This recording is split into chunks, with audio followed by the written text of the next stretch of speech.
Question और के बाद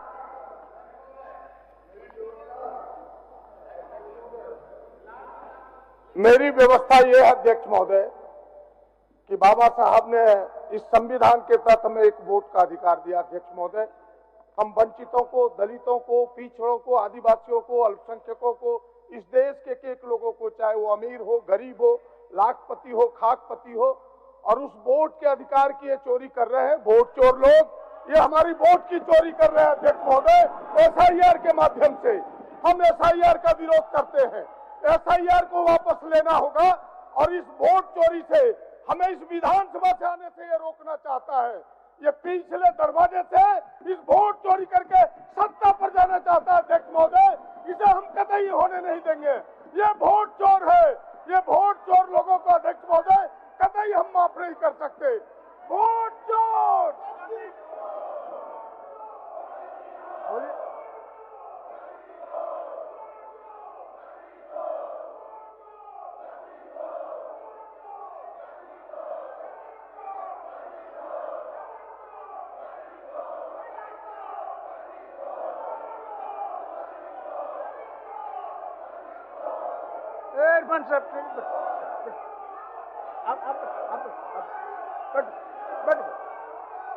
ट्रेजरी बेंच पर, ट्रेजरी बेंच पर।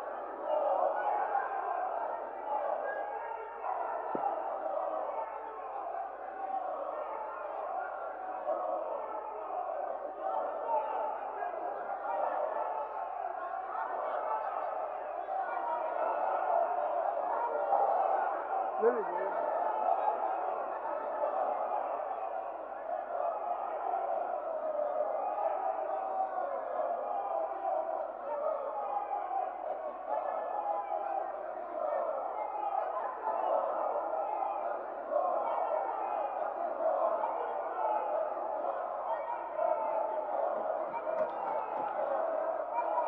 माननीय सदस्यगण, माननीय सदस्यगण,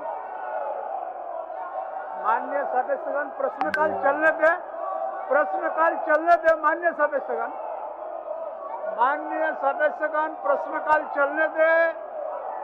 माननीय सदस्यगण, आप लोगों से आग्रह है, जन समस्याओं को आने दे, प्रश्नकाल चलने दे। सभा की कार्रवाई 12 बजे मध्याह्न तक के लिए स्थगित की जाती है।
शून्यकाल की सूचना।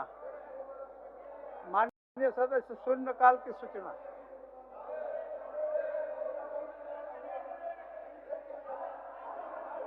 माननीय सदस्यगण, शून्यकाल की सूचना।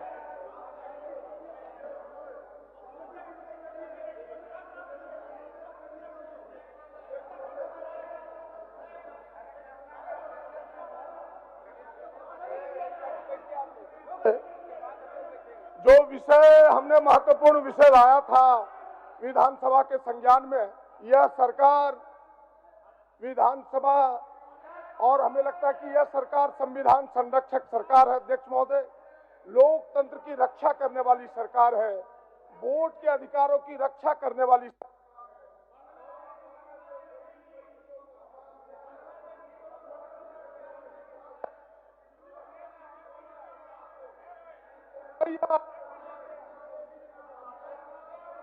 के अधिकार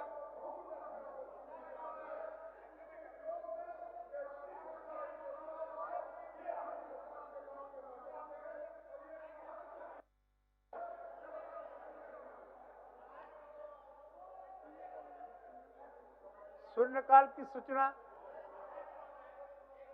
बोलिए बोलिए बोलिए।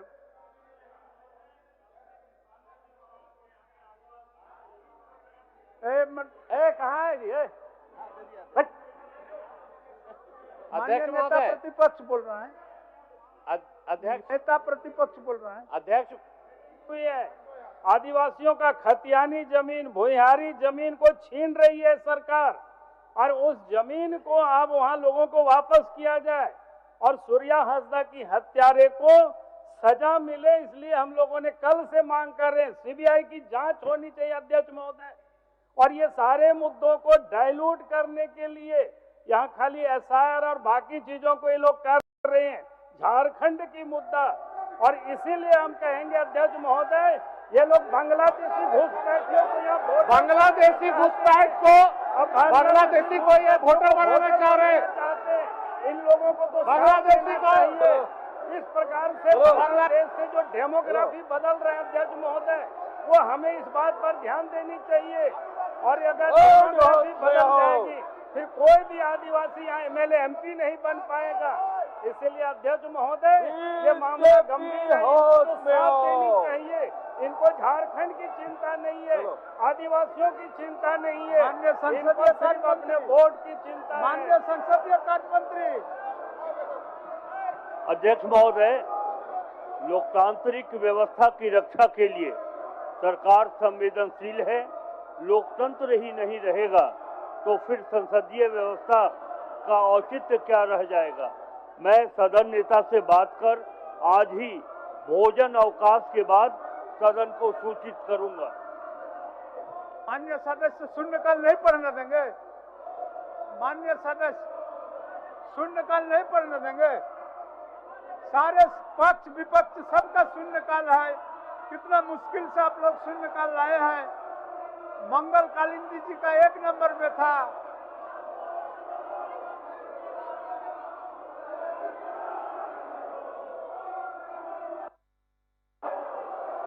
नियमानुसार ग्राह्य शून्यकाल की सभी सूचनाएं संबंधित विभाग को भेज दी जाए। गद्दी छोड़। अन्य सदस्यगण, सभा की कार्रवाई 2 बजे अपराह्न तक के लिए स्थगित की जाती है।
प्रभारी मंत्री उच्च एवं तकनीकी शिक्षा विभाग।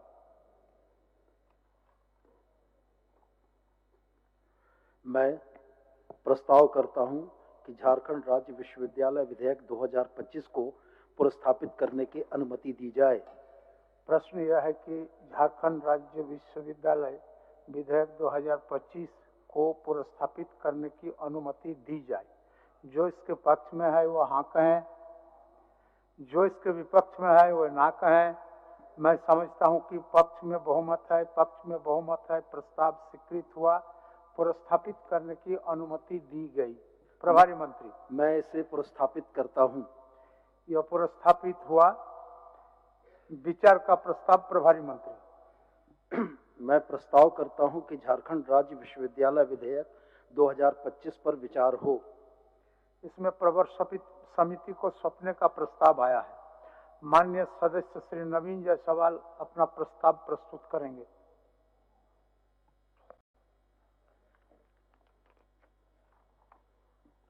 अध्यक्ष महोदय, झारखंड राज्य विश्वविद्यालय विधेयक 2025 मुझे लगता है राजनीति से प्रेरित होकर और शिक्षा को राजनीतिकरण करने का जो प्रयास करने जा रहे हैं, ये बहुत दुखद है अध्यक्ष महोदय। ये संविधान के लाल किताब लेकर और महामहिम गवर्नर साहब के पावर को सीज करने का ये प्रयास है। इसमें आप देखेंगे अध्यक्ष महोदय, मैंने संशोधन डाला है कि विधेयक की प्रस्तावना में अध्याय 3 के कंडिका 11 में प्रति कुलपताधिकी और परिकल्पना उच्च एवं तकनीकी शिक्षा विभाग के प्रभारी मंत्री होंगे, जो सीनेट के अध्यक्ष भी होंगे एवं उपस्थित होने पर सीनेट की बैठक की अध्यक्षता भी करेंगे, जो शिक्षा एवं विश्वविद्यालय के राजनीतिकरण को दर्शाता है। अध्यक्ष महोदय, राज्य सरकार के अधीन में रक्षा यूनिवर्सिटी, ट्राइबल यूनिवर्सिटी पिछले 6 साल से वीसी तक की बहाली इन लोग नहीं कर पाए, और अब वीसी की बहाली करना, 3rd ग्रेड 4th ग्रेड शिक्षक सभी का बहाली करना, इसमें इन्होंने दर्शाया है जो पहले जो सर्च कमेटी थी उसमें रिटायर्ड हाईकोर्ट के जज एक होते थे, विश्वविद्यालय अनुदान यूजीसी आयोग के प्रतिनिधि एक होते थे, राज्य सरकार द्वारा मनोनीत प्रतिनिधि जो विभागीय प्रधान सचिव होते थे, और कुलाधिपति राज्यपाल द्वारा मनोनीत एक सदस्य होते थे। ये अभी प्रस्ताव में राज्य सरकार लाई है, जिसमें मनोनीत उच्च शिक्षा विभाग के प्रधान सचिव जो कि सर्च कमेटी के अध्यक्ष होंगे, एक दूसरा मनोनीत सदस्य जो सरकार के द्वारा एक सदस्य मनोनीत किया जाएगा, विश्वविद्यालय अनुदान आयोग का एक सदस्य उसमें एक सदस्य होंगे, और चौथा राज्यपाल महोदय द्वारा मनोनीत एक सदस्य, कुल 4 सदस्य होंगे। अब दोनों में अगर टाई हो गया तो क्या स्थिति बनेगी? इसमें कम से कम 5 सदस्य होने चाहिए थे कि भाई 3 और 2 का कॉम्बिनेशन से ये पास हो। इसमें जो विसंगतियां है, मेरा यही आग्रह और निवेदन है अध्यक्ष महोदय कि विश्वविद्यालय जैसे शिक्षण संस्थान जो कि बच्चों के भविष्य का सवाल है, इतना हड़बड़ी में और इतना मोटा ये विधेयक है, कोई माननीय सदस्य इसको बढ़िया से पढ़ भी नहीं पाए। एक एक पंक्ति को, एक एक पेज को पढ़ के सरकार के मन में अगर अच्छा विचार है, अच्छा सोचती है, तो इसको प्रवर समिति में भेजा जाए अध्यक्ष महोदय, और उसको 1 महीने के बाद जो समिति, प्रवर समिति का रिपोर्ट आएगा, उसके बाद करने का प्रयास करे। ये तो सीधा सीधी राजनीति से प्रेरित होकर महामहिम गवर्नर साहब का पावर को सीज करके, पावर को सेंट्रलाइज करके अपने हाथ में लेना हम लोग देखे हैं अध्यक्ष महोदय। यही सदन, यही विभाग, विधानसभा के सदस्य सभी देखे हैं कि किस तरह 25-25 लाख रुपए में पेपर लीक हुआ। अब यहां पर बंदर बांट के लिए, अपना कार्यकर्ता को एडजस्ट करने के लिए इस तरह का यहाँ पर 3rd ग्रेड 4th ग्रेड से लेकर वीसी तक की नियुक्ति अगर माननीय मंत्री करेंगे और उनके सर्च कमेटी जो दिख रहा है ये तो प्री प्लान फिक्स दिख रहा है अध्यक्ष महोदय। मेरा आपसे निवेदन है, माननीय मंत्री जी से भी निवेदन है कि आप इसको प्रवर समिति को सौंपे, 1 महीने के अंदर जो रिपोर्ट आएगी उसके बाद इसको करने का प्रयास करें। माननीय मंत्री जी। मान्यवर,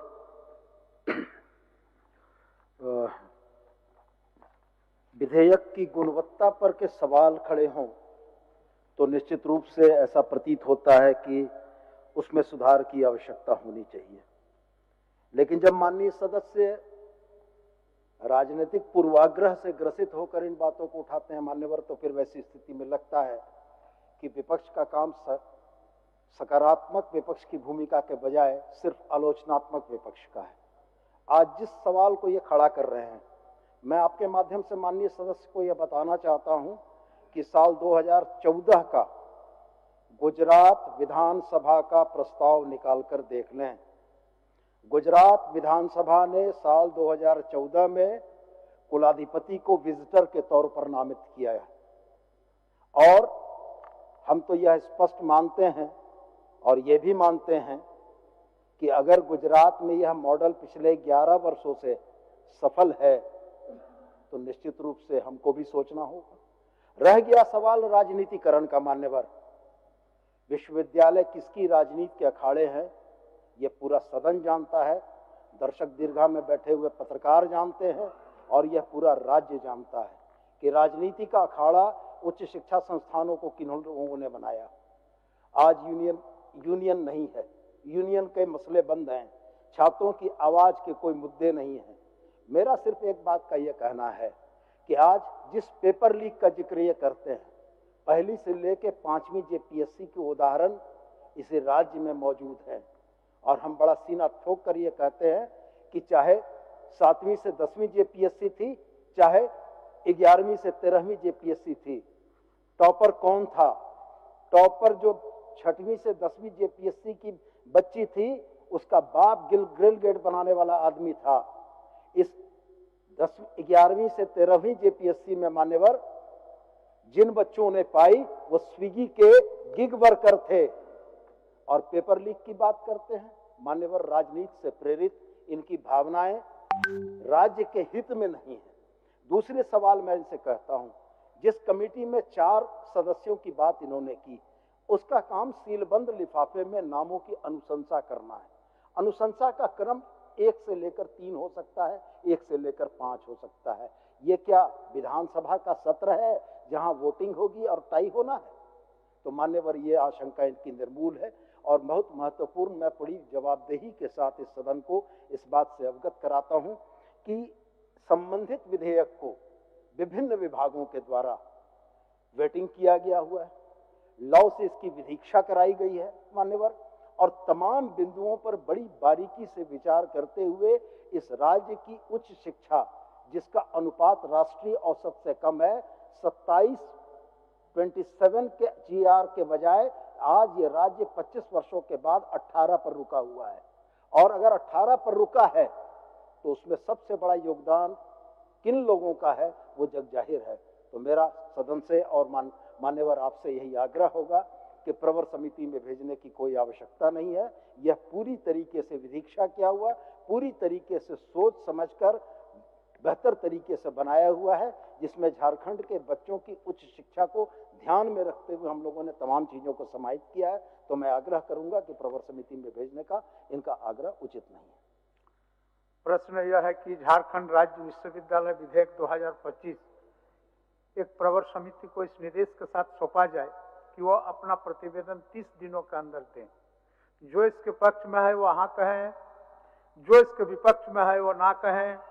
मैं समझता हूं कि विपक्ष में बहुमत है, विपक्ष में बहुमत है, यह प्रस्ताव अस्वीकृत हुआ। प्रश्न यह है कि झारखंड राज्य विश्वविद्यालय विधेयक 2025 पर विचार हो। जो इसके पक्ष में है वो हाँ कहें, जो इसके विपक्ष में है वो ना कहें। मैं समझता हूं कि पक्ष में बहुमत है, पक्ष में बहुमत है, विचार का प्रस्ताव स्वीकृत हुआ। अब मैं खंड स लेता हूं।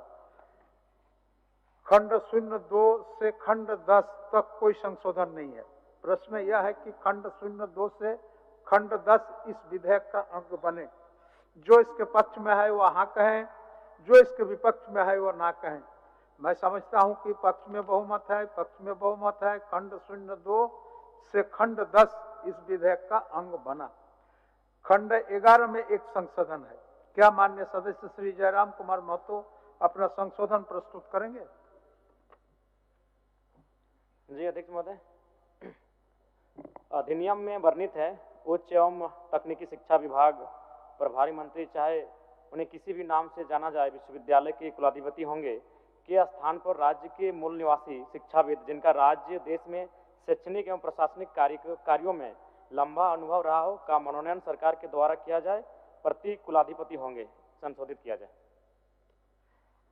प्रभारी मंत्री। मान्यवर, विधि विभाग से प्राप्त मंतव्य के आलोक में विधेयक प्रारूप की समीक्षा करने हेतु उच्च स्तरीय विशेषज्ञ समिति का गठन किया गया था। समिति द्वारा अन्य राज्यों यथा महाराष्ट्र, गुजरात, तमिलनाडु, मिजोरम, केरला, कर्नाटका आदि राज्यों के अधिनियमों की समीक्षा की गई थी। उन अधिनियमों में यह प्रावधान है कि संबंधित शिक्षा विभाग के मंत्री विश्वविद्यालय के प्रति कुलाधिपति के रूप में कार्य करेंगे। उसके आलोक में उच्च स्तरीय विशेषज्ञ समिति द्वारा विधेयक प्रारूप के खंड 11(1) में अंकित प्रावधान पर सहमति प्रदान की गई है। संदर्भित प्रावधान पर विधेयक प्रारूप के माध्यम से विधि विभाग को पुनः विदीक्षा प्राप्त की गई तथा प्रस्ताव संलेख एवं विधेयक पर वित्त विभाग एवं कार्मिक प्रशासनिक सुधार तथा राजभाषा विभाग की स्वीकृति भी प्राप्त कर ली गई है। मान्यवर, इसलिए मैं माननीय सदस्य के संशोधन के प्रस्ताव से असहमत हूं। प्रश्न यह है कि विधेयक के खंड 11(1) की प्रथम पंक्ति में शब्द उच्च एवं तकनीकी शिक्षा विभाग के प्रभारी मंत्री चाहे उन्हें किसी भी नाम से जाना जाए विश्वविद्यालय के प्रति कुलाधिपति होंगे को निम्न शब्द से प्रतिस्थापित किया जाए। राज्य के मूल निवासी शिक्षाविद जिनका राज्य या देश में शैक्षणिक एवं प्रशासनिक कार्यों का लंबा अनुभव रहा हो का मनोनयन सरकार के द्वारा किया जाएगा, प्रति कुलाधिपति होंगे। जो इसके पक्ष में है वो हाँ कहें, जो इसके विपक्ष में है वो ना कहें। मैं समझता हूं कि विपक्ष में बहुमत है, विपक्ष में बहुमत है, यह प्रस्ताव अस्वीकृत हुआ। प्रश्न यह है कि खंड 11 इस विधेयक का अंग बने। जो इसके पक्ष में है वह हाँ कहें, जो इसके विपक्ष में है वह ना कहें। मैं समझता हूं कि पक्ष में बहुमत है, पक्ष में बहुमत है। खंड 11 इस विधेयक का अंग बना। खंड 12 से खंड 40 तक कोई संशोधन नहीं है। प्रश्न यह है कि खंड 12 से खंड 40 इस विधेयक का अंग बने। जो इसके पक्ष में है वह हाँ कहें, जो इसके विपक्ष में है वह ना कहें। मैं समझता हूं कि पक्ष में बहुमत है, पक्ष में बहुमत है। खंड 12 से खंड 40 इस विधेयक का अंग बना। खंड 41 में एक संशोधन है। क्या माननीय सदस्य श्री राज सिन्हा अपना संशोधन प्रस्तुत करेंगे? अध्यक्ष महोदय, मेरा संशोधन है कि वो खंड 41 के उपखंड 2 में एक संशोधन लाना चाहता हूं अध्यक्ष महोदय, जिसमें कि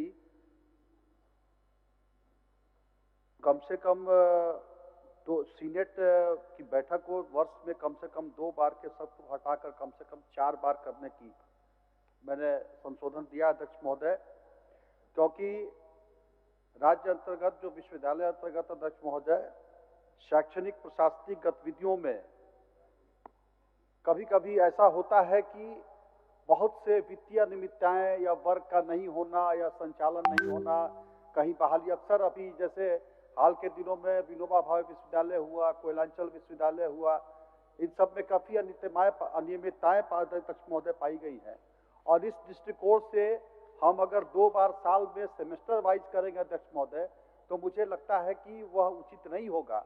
इसलिए हमने कहा कि शैक्षिक वातावरण को और अच्छा बनाने के लिए जो उसमें कमियां हैं या कहीं आवश्यकताएं हैं उसको समय समय पर थोड़ा और जल्द हम करें, क्योंकि अध्यक्ष महोदय शिक्षा आज ये देखने को मिलता है कि हमारा सीनेट है, सिंडिकेट है, किसी भी विश्वविद्यालय में अध्यक्ष महोदय वो पूर्ण नहीं है। वो बैठकें तो आप साल भर में भी एक नहीं हुआ था, हम लोग भी सीनेट का सदस्य महोदय, लेकिन आज तक अभी तक विश्वविद्यालय में सीनेट की बैठक में कभी न हुआ है न बुलाया गया है। तो इसलिए मुझे लगता है माननीय मंत्री से आग्रह होगा कि इसको वो 4 बार करे, जिससे कि वो रेगुलर बैठक हो और समस्याएं जो आती है, जो अनियमितताएं आती हैं या छात्रों की समस्याएं हो या शिक्षकों की समस्याएं, अध्यक्ष महोदय, उस पर जल्द जल्द हम लोग निर्णय लेकर के काम करने का वातावरण वहां उत्पन्न हो। महोदय, मेरा यही संशोधन है। माननीय मंत्री जी। माननीय सदस्य राजेश सिन्हा साहब का संशोधन हमने देखा। मैं 2 बातों की ओर माननीय सदस्य का ध्यान आकृष्ट करना चाहूंगा। खंड 41 के उपखंड 2 में यह उल्लिखित है कि सीनेट की बैठक आवश्यकता अनुसार होगी, लेकिन वर्ष में कम से कम 2 बार, एक सम सेमेस्टर में और एक विषम सेमेस्टर में बैठक के आयोजन का प्रावधान किया गया है। ये 2 बार की अनिवार्यता है। ये बैठक 3 बार हो या 4 बार हो, इसको यह विधेयक डिफाइन नहीं करता है। ये विधेयक यह सुनिश्चित करता है कि सीनेट की बैठक कम से कम 2 बार हो। और माननीय सदस्य को मैं एक और उनका ध्यान आकृष्ट करना चाहूंगा कि विश्वविद्यालयों में सीनेट के अलावे सिंडिकेट भी होता है। सिंडिकेट की बैठकें भी उतनी ही आवश्यक हैं।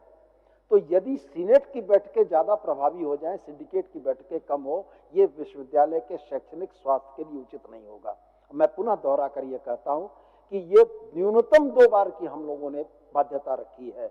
अगर विश्वविद्यालय 4 बार सीनेट की बैठक बुलाते हैं, विधेयक उसमें कहीं नहीं रोकता है। इसलिए मैं माननीय सदस्य से आग्रह करूंगा कि अपना संशोधन का प्रस्ताव वापस लें। अध्यक्ष महोदय, एक बार मेरा कहना है माननीय मंत्री जी, एक बार भी नहीं हो रहा है तो 4 बार करिएगा तो कम से कम कुछ तो बाध्यता उसको कीजिए कि वो उसको बढ़ाए। अभी तो एक बार भी नहीं हो रहा है। 5 साल से आप पता कर लीजिए, एक बार भी बैठकें नहीं हो रही है। तो कम से कम कुछ बाध्यता ऐसा कीजिए। इसीलिए मैंने कहा कि उसको 4 बार बाध्यता कीजिए कि कम बैठक हो और कुछ शैक्षिक वातावरण जो है वो सुधरे। ठीक, इसको माननीय सदस्य को मैं बिल्कुल आश्वस्त करता हूं कि इन्हीं विसंगतियों को और इन्हीं चीजों को जो हमारे माननीय सदस्य नवीन भाई ने कहा, सुधारने के लिए विधेयक लाया गया है। विधेयक इस बात के लिए विश्वविद्यालयों को बाध्य करता है कि सीनेट की कम से कम 2 बैठकें उनको आयोजित करनी होंगी। अगर वो 2 बैठकें आयोजित नहीं करेंगे तो डिसिप्लिनरी एक्शन के भागीदार होंगे। तो मैं आपको आश्वस्त करता हूं कि 2 बैठकें निश्चित होंगी। 2 से ज्यादा हो जाए कहीं परेशानी नहीं। तो आप ये इत्मीनान रहें, निश्चिंत रहें कि विश्वविद्यालय के शैक्षणिक माहौल को बेहतर करने की दिशा के लिए बनाया गया है और निश्चित रूप से इसका लाभ होगा। प्रश्न यह है कि विधेयक के खंड 14 के उपखंड 2 की प्रथम पंक्ति में शब्द लेकिन तथा द्वितीय पंक्ति में शब्द में के मध्य शब्द वर्ष में कम से कम 2 बार को शब्द कम से कम 4 बार से प्रतिस्थापित किया जाए। जो इसके पक्ष में है वो हाँ कहें, जो इसके विपक्ष में है वो ना कहें। मैं समझता हूं कि विपक्ष में बहुमत है, विपक्ष में बहुमत है, ये प्रस्ताव अस्वीकृत हुआ। प्रश्न यह है कि खंड 41 इस विधेयक का अंग बने। जो इसके पक्ष में है वो हाँ कहें, जो इसके विपक्ष में है वो ना कहें। मैं समझता हूं कि पक्ष में बहुमत है, पक्ष में बहुमत है। खंड 41 इस विधेयक का अंग बना। खंड 42 से खंड 169 तक कोई संशोधन नहीं है। प्रश्न यह है कि खंड 42 से खंड 169 इस विधेयक का अंग बने। जो इसके पक्ष में है वह हाँ कहें, जो इसके विपक्ष में है वह ना कहें। मैं समझता हूं कि पक्ष में बहुमत है, पक्ष में बहुमत है। खंड 42 से खंड 169 इस विधेयक का अंग बना। प्रश्न यह है कि खंड 01 इस विधेयक का अंग बने। जो इसके पक्ष में है वह हाँ कहें, जो इसके विपक्ष में है वह ना कहें। मैं समझता हूं कि पक्ष में बहुमत है, पक्ष में बहुमत है। खंड 01 इस विधेयक का अंग बना। प्रश्न यह है कि अनुसूची इस विधेयक का अंग बने। जो इसके पक्ष में है वह हाँ कहें, जो इसके विपक्ष में है वह ना कहें। मैं समझता हूं कि पक्ष में बहुमत है, पक्ष में बहुमत है। अनुसूची इस विधेयक का अंग बना। प्रश्न यह है कि प्रस्तावना इस विधेयक का अंग बने। जो इसके पक्ष में है वह हाँ कहें, जो इसके विपक्ष में है वह ना कहें। मैं समझता हूं कि पक्ष में बहुमत है, पक्ष में बहुमत है। प्रस्ताव बना, इस विधेयक का अंग बना। प्रश्न यह है कि नाम इस विधेयक का अंग बने। जो इसके पक्ष में है वो हाँ कहें। आप लोग हाँ नहीं कर रहे हैं। जो इसके विपक्ष में है वो ना कहें। मैं समझता हूं कि पक्ष में बहुमत है, पक्ष में बहुमत है। नाम इस विधेयक का अंग बना। स्वीकृति का प्रस्ताव प्रभारी मंत्री। प्रस्ताव करता हूं कि झारखंड राज्य विश्वविद्यालय विधेयक 2025 स्वीकृत हो। प्रश्न यह है कि झारखंड राज्य विश्वविद्यालय विधेयक 2025 स्वीकृत हो। जो इसके पक्ष में है वो हाँ कहें, जो इसके विपक्ष में है वो ना कहें। मैं समझता हूं कि पक्ष में बहुमत है, पक्ष में बहुमत है। प्रस्ताव स्वीकृत हुआ। झारखंड राज्य विश्वविद्यालय विधेयक 2025 स्वीकृत हुआ।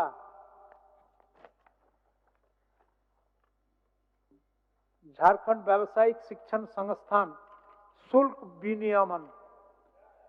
प्रभारी मंत्री उच्च एवं तकनीकी शिक्षा विभाग।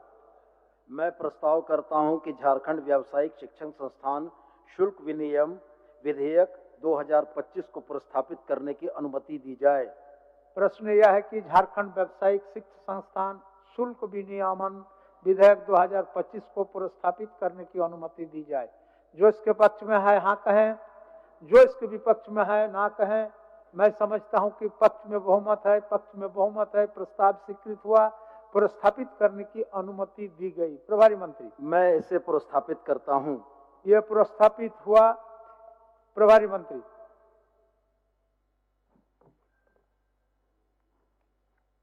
प्रभारी मंत्री। मैं प्रस्ताव करता हूं कि झारखंड व्यावसायिक शिक्षण संस्थान शुल्क विनियम विधेयक 2025 पर विचार हो। प्रश्न यह है कि झारखंड व्यावसायिक शिक्षण संस्थान शुल्क विनियमन विधेयक 2025 पर विचार हो। जो इसके पक्ष में है वह हाँ कहें, जो इसके विपक्ष में है वह ना कहें। मैं समझता हूं कि पक्ष में बहुमत है, पक्ष में बहुमत है। विचार का प्रस्ताव स्वीकृत हुआ। अब मैं खंड स लेता हूं। खंड 02 से खंड 04 तक कोई संशोधन नहीं। प्रश्न यह है कि खंड 02 से खंड 04 इस विधेयक का अंग बने। जो इसके पक्ष में है वह हाँ कहें, जो इसके विपक्ष में है वह ना कहें। मैं समझता हूं कि पक्ष में बहुमत है, पक्ष में बहुमत है। खंड 02 से खंड 04 इस विधेयक का अंग बना। खंड 05 में एक संशोधन है। क्या माननीय सदस्य श्री राज सिन्हा अपना संशोधन प्रस्तुत करेंगे?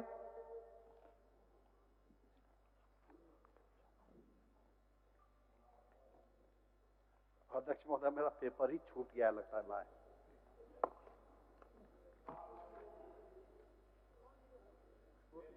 तो इसे संशोधित मान लिया जाए।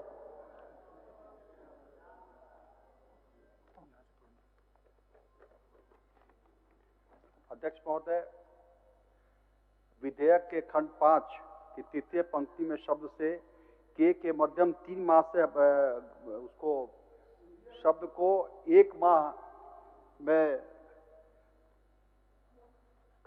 प्रस्थापित किया जाए। अध्यक्ष महोदय, अध्यक्ष महोदय, ये व्यावसायिक शिक्षण संस्थान जो है 3 माह अध्यक्ष महोदय बहुत से अव्यवस्था को जन्म देता है, उसकी संभावना बनती है अध्यक्ष महोदय। और इसलिए यह शिक्षण संस्थान में बहुत से उसमें गरीब छात्र भी आते हैं अध्यक्ष महोदय, और इसलिए मेरा आग्रह है कि उसको 1 महीना ही वो किया जाए।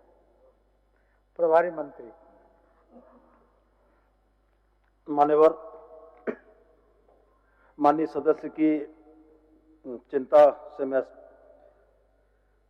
निश्चित रूप से इस बात को सोच रहा हूं कि उन्होंने अगर सोचा है तो कुछ अच्छा ही सोचा होगा, लेकिन कुछ बातों को मैं बहुत स्पष्ट उनके समक्ष करना चाहूंगा। मान्यवर, विधेयक की कंडिका 4 विदिन ब्रैकेट 4 में यह प्रावधानित किया है कि शुल्क विनियमन समिति के अध्यक्ष की नियुक्ति झारखंड उच्च न्यायालय के मुख्य न्यायाधीश की अनुशंसा पर सरकार द्वारा की जाएगी और झारखंड उच्च न्यायालय के माननीय मुख्य न्यायाधीश को इस पद के लिए उपयुक्त उम्मीदवार की अनुशंसा करने हेतु अधिकतम 2 माह का समय प्रावधानित किया गया है। मान्यवर, अगर इसको 1 माह हम करते हैं तो वैसी स्थिति में एक क्लैश की स्थिति बन जाएगी कि हम जो समय माननीय उच्च न्यायालय के न्यायाधीश को लगना है उनकी मनोनयन के लिए, उसके लिए उनको समय नहीं मिलेगा। इसलिए हम लोगों ने अध्यक्ष की नियुक्ति के लिए निर्धारित कुल 3 माह की अवधि में झारखंड उच्च न्यायालय के माननीय मुख्य न्यायाधीश को प्रदान की गई 2 माह की अवधि को भी शामिल किया है। अतः इन तथ्यों और नियुक्ति की प्रक्रिया को व्यवहारिकता को देखते हुए प्रस्तावित विधेयक में अध्यक्ष की नियुक्ति हेतु 3 माह की अवधि को 1 माह की अवधि से प्रतिस्थापित किए जाने की आवश्यकता प्रतीत नहीं होती है। प्रश्न यह है कि विधेयक के खंड 5(1) की तृतीय पंक्ति के शब्द से तथा के मध्य शब्द 0.3 माह को शब्द 0.1 माह से प्रतिस्थापित किया जाए। जो इसके पक्ष में है वह हाँ कहें, जो इसके विपक्ष में है वो ना कहें। मैं समझता हूं कि विपक्ष में बहुमत है, विपक्ष में बहुमत है, यह प्रस्ताव अस्वीकृत हुआ। प्रश्न यह है कि खंड 0.5 का विधेयक का अंग बने। जो इसके पक्ष में है वह हाँ कहें, जो इसके विपक्ष में है वो ना कहें। मैं समझता हूं कि पक्ष में बहुमत है, पक्ष में बहुमत है। खंड 0.5 इस विधेयक का अंग बना। खंड 0.6 से खंड 0.9 तक में कोई संशोधन नहीं। प्रश्न यह है कि खंड 0.6 से खंड 0.9 इस विधेयक का अंग बने। जो इसके पक्ष में है वो हाँ कहें, जो इसके विपक्ष में है वो ना कहें। मैं समझता हूं कि पक्ष में बहुमत है, पक्ष में बहुमत है। खंड 0.6 से खंड 0.9 इस विधेयक का अंग बना। खंड 0.10 में एक संशोधन है। क्या माननीय सदस्य श्री राज सिन्हा अपना संशोधन प्रस्तुत करेंगे? अध्यक्ष महोदय, विधेयक के खंड 10 के पश्चात खंड 10(8) निम्न रूप से जोड़े जाएं। शुल्क की संरचना की समीक्षा और अनुमोदन के पश्चात शैक्षणिक सत्र प्रारंभ होने के पूर्व से शुल्क निर्धारित हो। क्योंकि अध्यक्ष महोदय, व्यावसायिक शिक्षण संस्थान के त्वरित समाधान के लिए यह भी लाया गया है। यह जो शुल्क विनियमन है या इसके त्वरित समाधान हो, इसके लिए लाया गया है। तो इस महत्वपूर्ण विषय पर, इतने महत्वपूर्ण विषय पर अध्यक्ष महोदय, हम जब वो तय कर ही देंगे, उसके बाद बहुत से हमारे कमजोर वर्ग के लड़के आते हैं, बहुत से हमारे उसमें गरीब लोग हैं, उनको उनकी आवश्यकता के अनुसार समय पर उनको राहत नहीं मिल पाएगा अध्यक्ष महोदय। इसलिए हमने आग्रह किया है कि शुल्क संरचना की समीक्षा और अनुमोदन के पश्चात शैक्षिक सत्र प्रारंभ होने के पूर्व ही शुल्क का निर्धारण कर दिया जाए, जिससे कि वो किस प्रकार के माहौल वहां पर है, कहां से बच्चे आ रहे हैं, कैसे उनको राहत देना है, उस पर उनकी परिस्थितियों पर विचार करके उसका निर्णय हो। अध्यक्ष महोदय। माननीय मंत्री।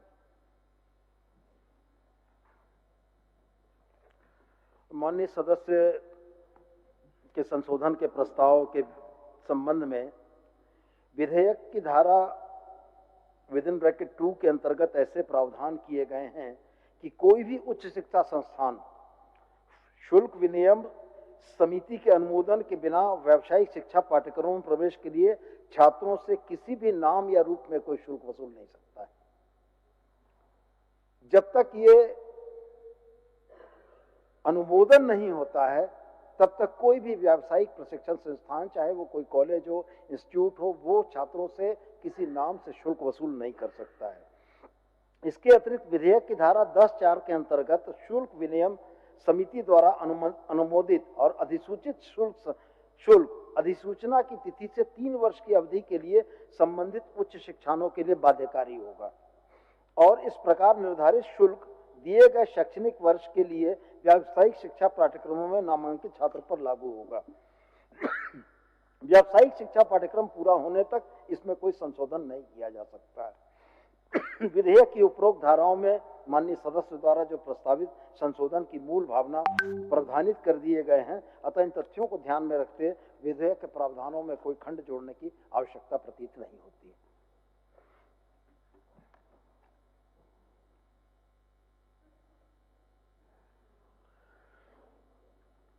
खंड 10 में प्रश्न यह है कि विधेयक के खंड 10(7) के पश्चात खंड 10(8) निम्न रूप से जोड़े जाएं।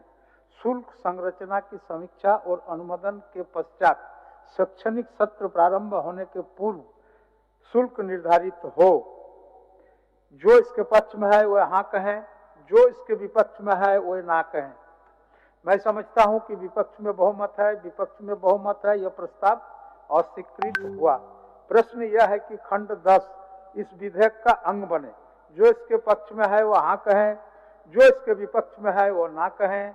मैं समझता हूं कि पक्ष में बहुमत है, पक्ष में बहुमत है। खंड 10 इस विधेयक का अंग बना। खंड 11 से खंड 18 तक में कोई संशोधन नहीं है।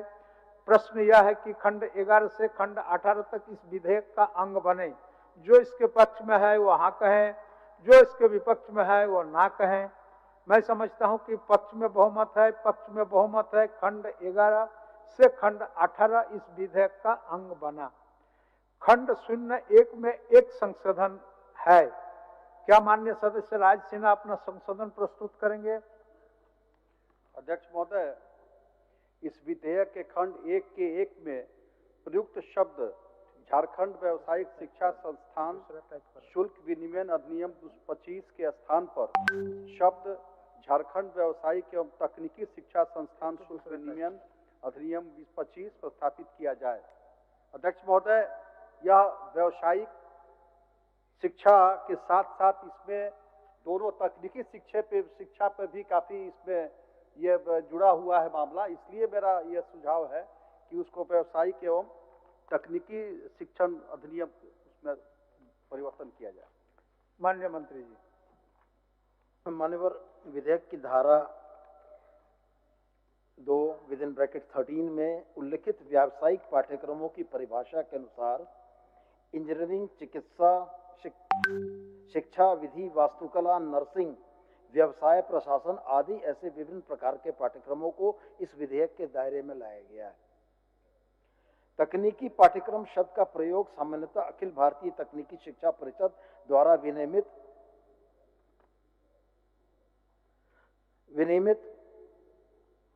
इंजीनियरिंग पाठ्यक्रमों के लिए किया जाता है, जिन्हें विधेयक में शामिल किया गया है, और यह व्यावसायिक पाठ्यक्रमों के संपूर्ण सेट का एक उप समूह है।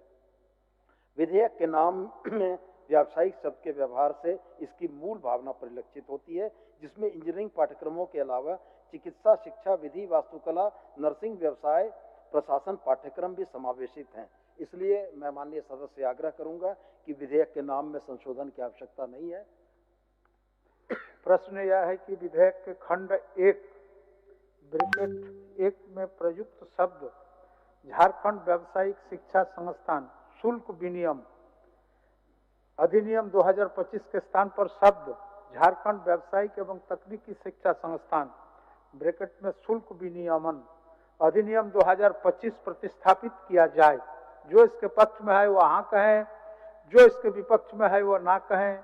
मैं समझता हूं कि विपक्ष में बहुमत है, विपक्ष में बहुमत है, यह प्रस्ताव अस्वीकृत हुआ।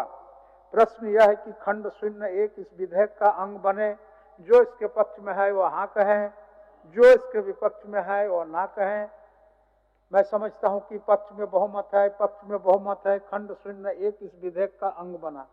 प्रश्न यह है कि प्रस्तावना इस विधेयक का अंग बने। जो इसके पक्ष में है वो हाँ कहें, जो इसके विपक्ष में है वो ना कहें। मैं समझता हूं कि पक्ष में बहुमत है, पक्ष में बहुमत है। प्रस्तावना इस विधेयक का अंग बना। प्रश्न यह है कि नाम इस विधेयक का अंग बने। जो इसके पक्ष में है वो हाँ कहें, जो इसके विपक्ष में है वो ना कहें। मैं समझता हूं कि पक्ष में बहुमत है, पक्ष में बहुमत है। नाम इस विधेयक का अंग बना। स्वीकृति का प्रस्ताव प्रभारी मंत्री।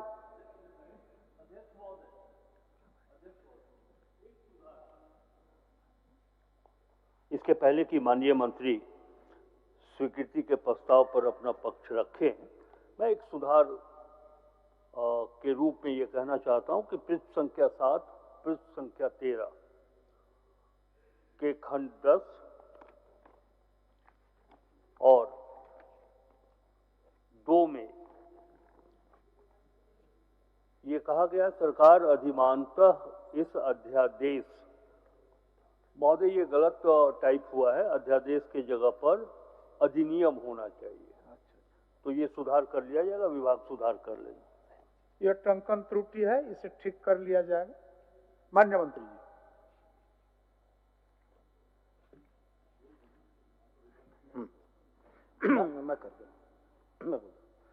मैं प्रस्ताव करता हूं कि झारखंड व्यावसायिक शिक्षण संस्थान शुल्क विनियम विधेयक 2025 स्वीकृत हो। और दो शब्द और मान्यवर कुछ संशोधन के कहने थे।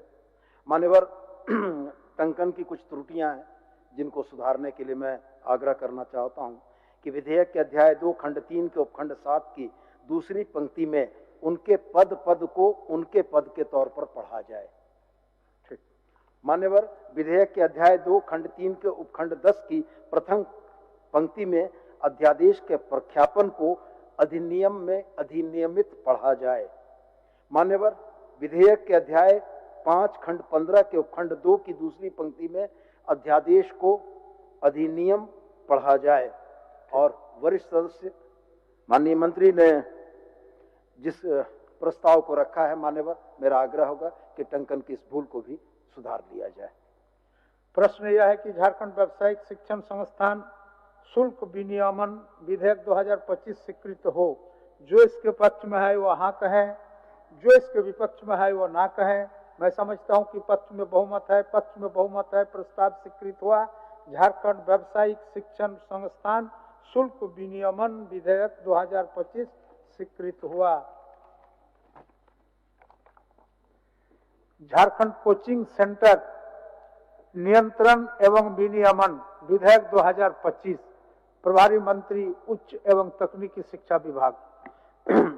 मैं प्रस्ताव करता हूं कि झारखंड कोचिंग सेंटर नियंत्रण एवं विनियम विधेयक 2025 को पुरस्स्थापित करने की अनुमति दी जाए। प्रश्न यह है कि झारखंड कोचिंग सेंटर नियंत्रण एवं विनियमन विधेयक 2025 को पुरस्स्थापित करने की अनुमति दी जाए। जो इसके पक्ष में है वो हाँ कहें, जो इसके विपक्ष में है वो ना कहें। मैं समझता हूं कि पक्ष में बहुमत है, पक्ष में बहुमत है। प्रस्ताव की स्वीकृति हुआ। पुरस्स्थापित करने की अनुमति दी गई। प्रभारी मंत्री। मैं इसे पुरस्स्थापित करता हूं। यह पुरस्स्थापित हुआ। विचार का प्रस्ताव। प्रभारी मंत्री।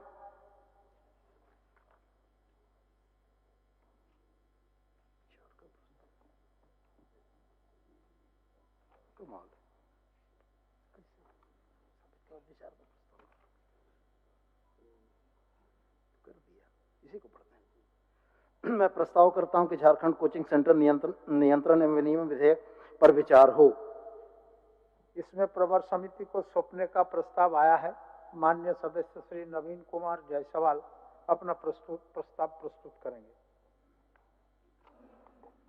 अध्यक्ष महोदय, झारखंड कोचिंग सेंटर नियंत्रण एवं विनियम विधेयक 2025 के संदर्भ में ये कहना है कि विधेयक की प्रस्तावना के क्रम में संख्या 17 के खंड 2 के बिंदु में नया घ के बाद अंगा पर हर कोचिंग सेंटर में, ये सुझाव है अध्यक्ष महोदय माननीय मंत्री जी को आपके माध्यम से, कि हम लोग देखते हैं कि बहुत जगह दिल्ली में बेसमेंट में या रांची में कई बेसमेंट में कोचिंग सेंटर, जहां पार्किंग का जगह है वहां पर कोचिंग सेंटर चल रहा है और दुर्घटना वहां पर वेंटिलेशन का भी जगह नहीं रहता है। छात्र छात्राओं को वहां पर बहुत असुविधा होती है। तो उसमें एक ऐड कर दिया जाए कि हर कोचिंग सेंटर के छात्र छात्राओं की सुरक्षा के दृष्टिकोण से पढ़ाई की व्यवस्था भवन के भूतल पर नहीं होनी चाहिए। तो इससे जो बेसमेंट में कोचिंग सेंटर लगातार चल रहे हैं, दिल्ली में एक दुर्घटना भी घटी थी, बच्चों लोगों की पानी भरने से वहां मौत हो गई थी। तो इसको एक सुझाव के रूप में मेरा आग्रह है कि किया जाए। और दूसरा, 17 के खंड 2 में बिंदु अंगा के बाद च पर हर कोचिंग छात्र छात्राओं की पाठ्यक्रम फीस की सुरक्षा की गारंटी सुनिश्चित होना चाहिए। अभी हम लोग देखें कि कई कोचिंग सेंटर, बड़े बड़े संस्थान पैसा बच्चों का लेकर लापता हो गए।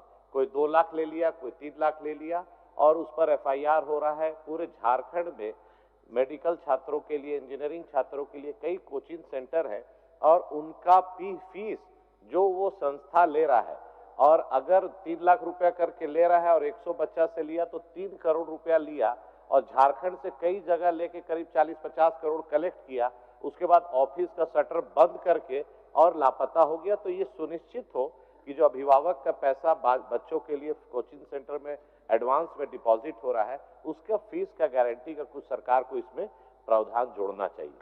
माननीय मंत्री जी।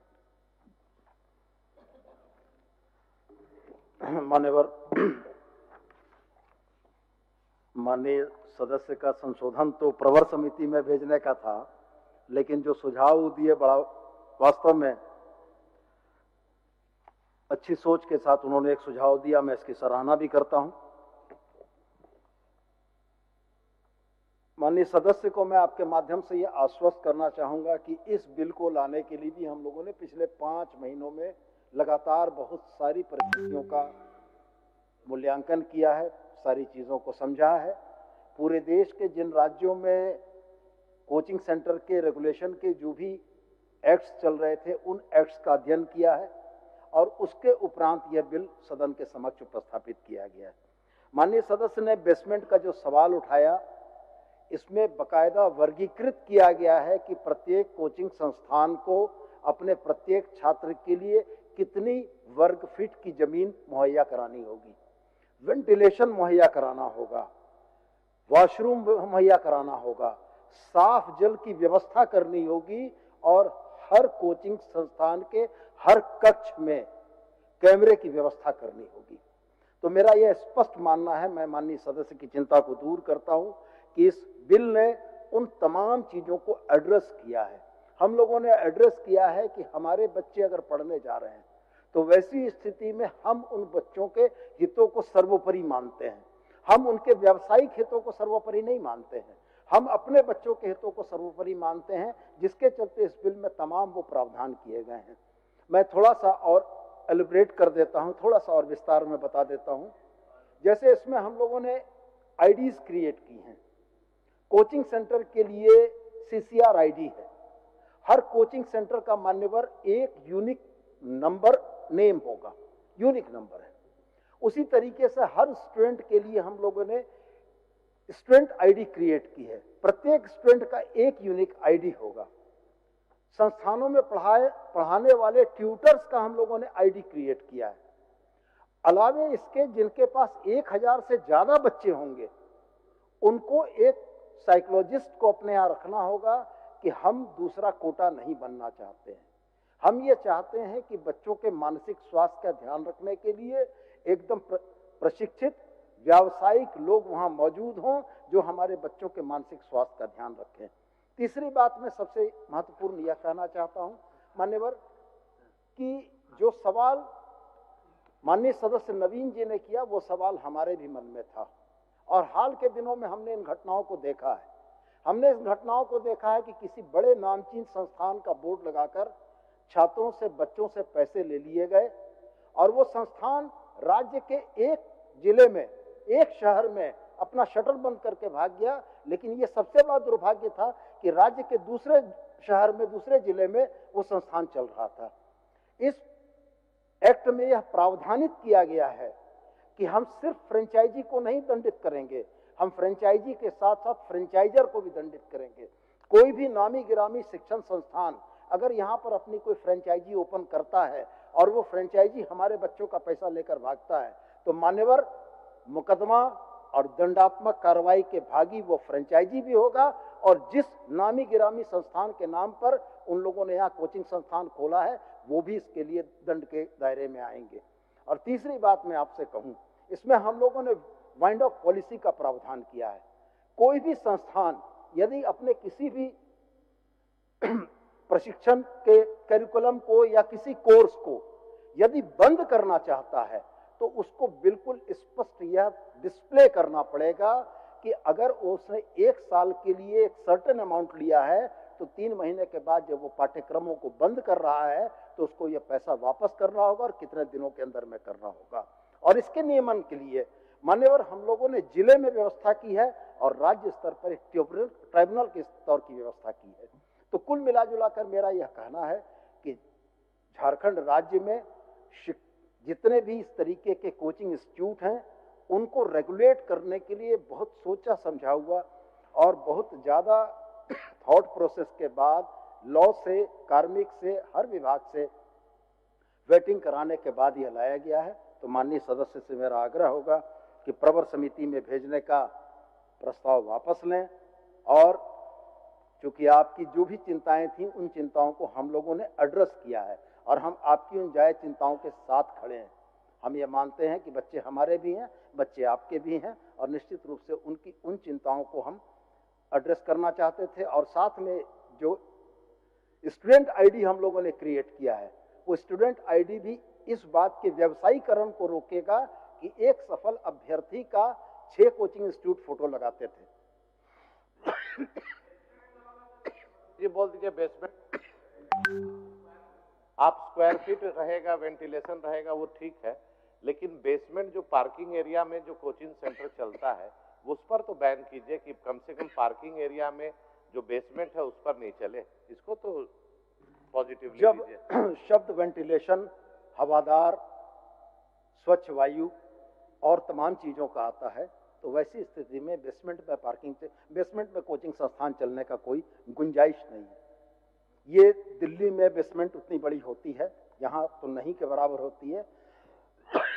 फिर भी एसओपी जब डिसाइड होगी इस बिल की, उस एसओपी में आपकी भावनाओं को हम लोग ले आएंगे। प्रश्न यह है कि झारखंड कोचिंग सेंटर नियंत्रण एवं विनियम विधेयक 2025 एक प्रवर समिति को इस निर्देश के साथ सौंपा जाए कि यह अपना प्रतिवेदन 30 दिनों के अंदर दे। जो इसके पक्ष में है वो हाँ कहें, जो इसके विपक्ष में है वो ना कहें। मैं समझता हूं कि विपक्ष में बहुमत है, विपक्ष में बहुमत है, ये प्रस्ताव अस्वीकृत हुआ। प्रश्न यह है कि झारखंड कोचिंग सेंटर नियंत्रण एवं विनियमन विधेयक 2025 पर विचार हो। जो इसके पक्ष में है वो हाँ कहें, जो इसके विपक्ष में है वो ना कहें। मैं समझता हूं कि पक्ष में बहुमत है, पक्ष में बहुमत है, विचार का प्रस्ताव स्वीकृत हुआ। अब मैं खंड 6 लेता हूं। खंड 02 से खंड 04 तक कोई संशोधन नहीं है। प्रश्न यह है कि खंड 02 से खंड 04 इस विधेयक का अंग बने। जो इसके पक्ष में है वह हाँ कहें, जो इसके विपक्ष में है वह ना कहें। मैं समझता हूं कि पक्ष में बहुमत है, पक्ष में बहुमत है। खंड 02 से खंड 04 इस विधेयक का अंग बना। खंड 05 में एक संशोधन है। क्या माननीय सदस्य श्री राज सिन्हा जी अपना संशोधन प्रस्तुत करेंगे? अध्यक्ष महोदय, विधेयक के खंड 5(1) में प्रयुक्त शब्द 5 साल की अवधि के लिए या 70 वर्ष को शब्द 3 वर्ष की अवधि के लिए या 65 वर्ष से प्रतिस्थापित किया जाए। अध्यक्ष महोदय, जैसा कि विधेयक में यह देखा गया है कि प्राधिकरण के अध्यक्ष और सदस्यों के नाम का चयन नियुक्ति प्रक्रियाओं में 5 साल की अवधि के लिए या 70 वर्ष की आयु वालों को अध्यक्ष बनाया जाना है। परंतु अध्यक्ष महोदय, अभी कई एक विधेयक हम लोगों ने देखा है जिसमें यह पाया गया है कि विधेयक में प्राधिकरण के मुख्य कार्यकारी सदस्यों और अन्य प्रशासनिक कार्यों के लिए 65 वर्ष या 3 वर्ष की अवधि का निर्धारण किया गया। अध्यक्ष महोदय, 5 साल या 70 वर्ष की अवधि निर्धारित करने से अध्यक्ष महोदय सफल संचालन में ऐसा लगता है कि सेंटर के सफल संचालन में अध्यक्ष महोदय पूरी पारदर्शिता रह नहीं पाएगी। कहीं कोई गड़बड़ी हुई, कहीं कोई अनियमितता हुई तो उसकी समीक्षा अब 5 साल तक इंतजार करना पड़ेगा अध्यक्ष महोदय। तो यह 5 साल जो सदस्य रहेंगे अध्यक्ष महोदय, अध्यक्ष उनकी मनमानी भी चलेगी। और इसलिए अध्यक्ष महोदय, मेरा आग्रह है कि कोचिंग सेंटर के संचालकों को या छात्रों को किसी प्रकार की अगर अनियमितता या परेशानी होती है तो 5 साल इंतजार न करना पड़े।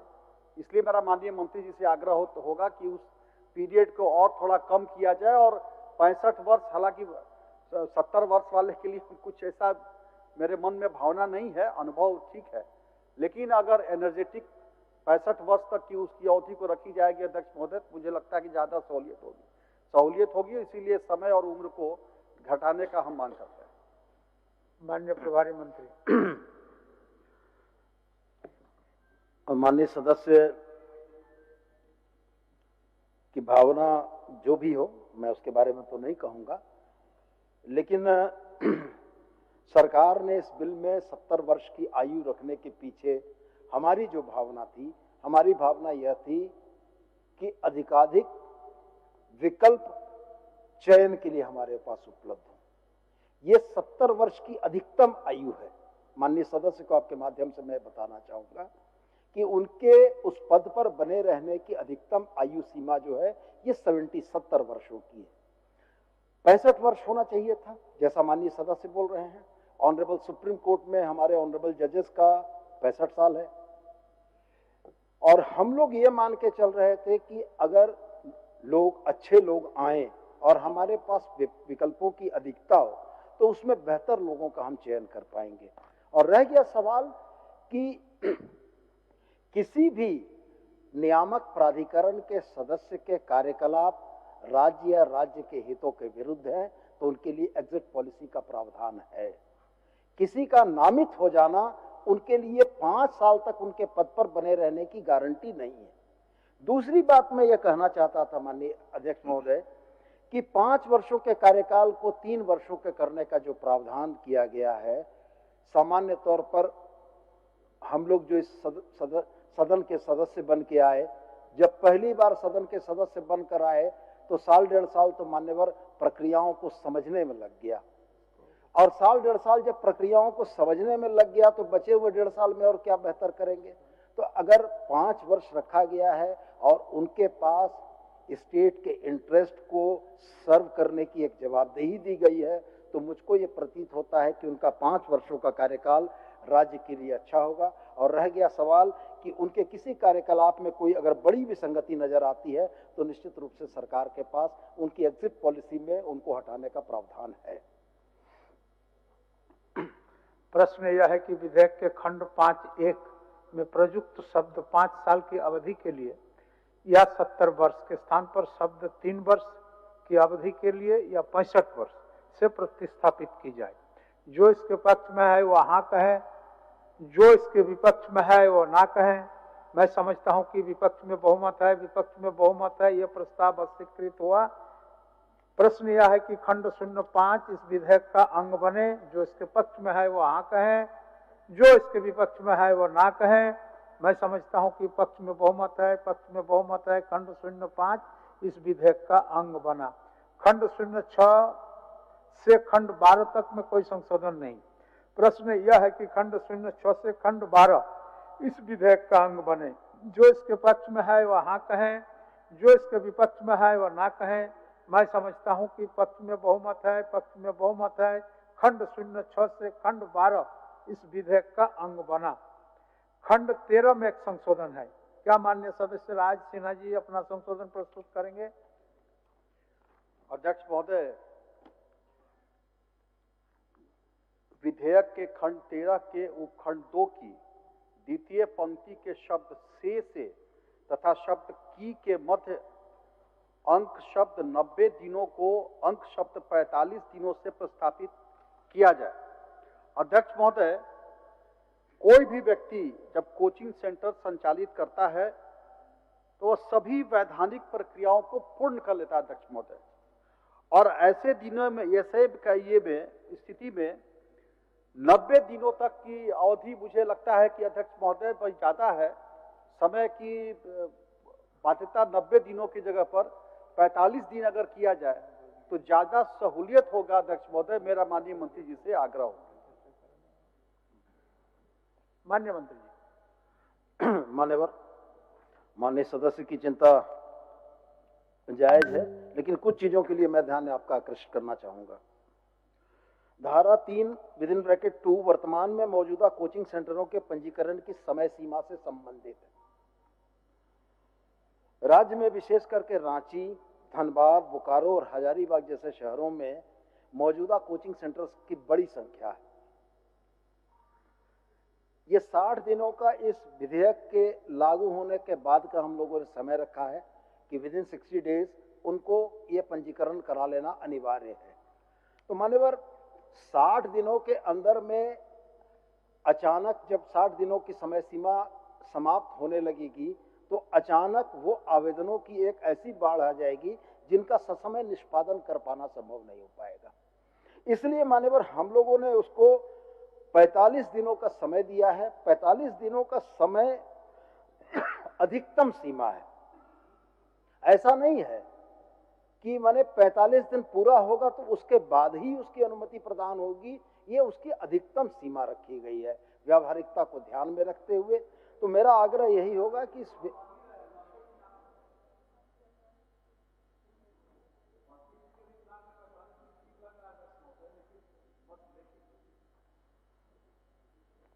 मान्यवर इसीलिए हमने कहा कि 45 दिनों की समय सीमा के लिए ये बाध्यता हो जाएगी कि उसका डिस्पोजल टाइम पर नहीं हो पाएगा। इसलिए हम लोगों ने उसको 90 दिन रखा है कि 90 दिनों के अंदर में हो जाए। और ये अधिकतम सीमा है, ये माने कोई डेडलाइन नहीं है कि 91 दिन उनको मिलेगा, उसके अंदर में मिलेगा। और इसको चूंकि ये पहली बार हो रहा है, ये राज्य में अगर पहले हुआ होता तो परिस्थितियां ये बनती कि हमें ये मालूम होता कि रांची में कितने कोचिंग सेंटर्स हैं। आज अगर हम ये जानना चाहें कि रांची में कितने कोचिंग सेंटर्स हैं तो हमारे पास उसकी सही संख्या ज्ञात नहीं है मान्यवर। इसलिए ये अधिकतम सीमा रखी गई है कि इसमें इस बात की परेशानी ना हो कि उन तमाम को किया जाए। तो इसलिए मैं माननीय सदस्य से भी आग्रह करूंगा और आपसे भी आग्रह करूंगा कि अगर ये संशोधन हम स्वीकार करते हैं तो एक अव्यवस्था की स्थिति बनेगी। इसलिए इस संशोधन को अस्वीकार किया जाना चाहिए। प्रश्न यह है कि विधेयक के खंड 13 के उपखंड 2 की द्वितीय पंक्ति के शब्द से तथा शब्द की के मध्य अंक शब्द 90 दिनों के स्थान पर अंक शब्द 45 दिनों को प्रतिस्थापित किया जाए। जो इसके पक्ष में है वह हाँ कहें, जो इसके विपक्ष में है वह ना कहें। मैं समझता हूं कि विपक्ष में बहुमत है, विपक्ष में बहुमत है, यह प्रस्ताव अस्वीकृत हुआ। प्रश्न यह है कि खंड 13 इस विधेयक का अंग बने। जो इसके पक्ष में है वह हाँ कहें, जो इसके विपक्ष में है वह ना कहें। मैं समझता हूं कि पक्ष में बहुमत है, पक्ष में बहुमत है। खंड 13 इस विधेयक का अंग बना। खंड 14 से खंड 16 तक कोई संशोधन नहीं। प्रश्न यह है कि खंड 14 से खंड 16 इस विधेयक का अंग बने।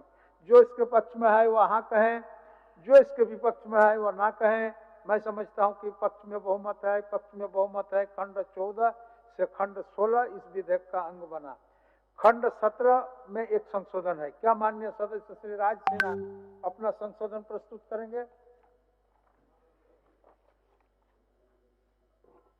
अध्यक्ष महोदय, विधेयक के खंड 17 के उपखंड 1 प के पश्चात उपखंड फ निम्न रूप से में जोड़ा जाए। विद्यार्थी या छात्र यदि अल्प अवधि के बाद कोचिंग सेंटर छोड़ते हैं तो उन्हें 30 दिनों के भीतर उनकी बाकी के दिनों की फीस की वापसी करनी होगी। अध्यक्ष महोदय, यह बड़ा महत्वपूर्ण विषय खास करके झारखंड के लिए भी, हमारे राज्य के लिए भी जुड़ा हुआ अध्यक्ष महोदय। और माननीय मंत्री जी भी या पूरा सदन इस भावना से सहमत होगा अध्यक्ष महोदय कि यह राज्य कृषि प्रधान और कृषकों की और खास करके खेती पर निर्भरता ज़्यादा है।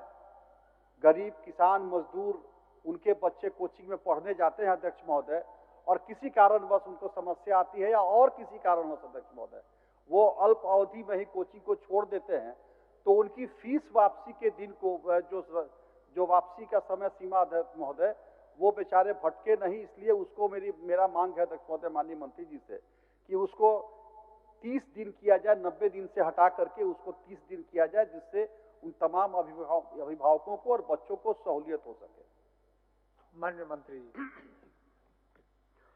मान्यवर, माननीय सदस्य ने जो संशोधन के प्रस्ताव दिए हैं उसकी धारा 13 के खंड 6 के अंतर्गत सभी कोचिंग सेंटरों को आवेदन के समय अपनी फीस वापसी नीति प्रस्तुत करने तथा धारा 13 (7) के अंतर्गत अपनी संस्थागत वेबसाइट पर अपनी फीस वापसी नीति प्रकाशित करने का प्रावधान किया गया है।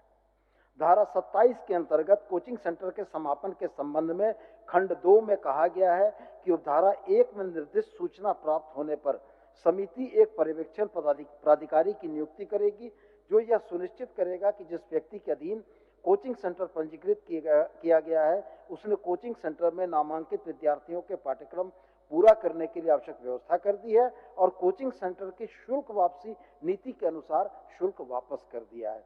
अतः इन तथ्यों को ध्यान में रखते हुए कि किसी भी कोचिंग सेंटर में नामांकित छात्रों के हितों की रक्षा के लिए उचित प्रावधान किए गए हैं, इसलिए मैं यह मानता हूं कि इसमें संशोधन की आवश्यकता नहीं है। प्रश्न यह है कि विधेयक के खंड 17 के उपखंड 1 प के पश्चात उपखंड 1 फ निम्न रूप से जोड़ा जाए। विद्यार्थी या छात्र यदि अल्प अवधि में के बाद कोचिंग सेंटर आदि छोड़ते हैं तो उन्हें 30 दिनों के भीतर उनकी बाकी के दिनों के फीस की वापसी होगी। जो इसके पक्ष में है वह हाँ कहें, जो इसके विपक्ष में है वह ना कहें। मैं समझता हूं कि विपक्ष में बहुमत है, विपक्ष में बहुमत है, यह प्रस्ताव अस्वीकृत हुआ। प्रश्न यह है कि खंड 17 इस विधेयक का अंग बने। जो इसके पक्ष में है वह हाँ कहें, जो इसके विपक्ष में है वह ना कहें। मैं समझता हूं कि पक्ष में बहुमत है, पक्ष में बहुमत है। खंड 17 इस विधेयक का अंग बना। खंड 18 से खंड 27 तक कोई संशोधन नहीं। प्रश्न यह है कि खंड 18 से खंड 27 इस विधेयक का अंग बने। जो इसके पक्ष में है वह हाँ कहें, जो इसके विपक्ष में है वह ना कहें। मैं समझता हूं कि पक्ष में बहुमत है, पक्ष में बहुमत है। खंड 18 से खंड 27 इस विधेयक का अंग बना। खंड 28 में एक संशोधन है। क्या माननीय सदस्य श्री सरजू राय जी अपना संशोधन प्रस्तुत करेंगे?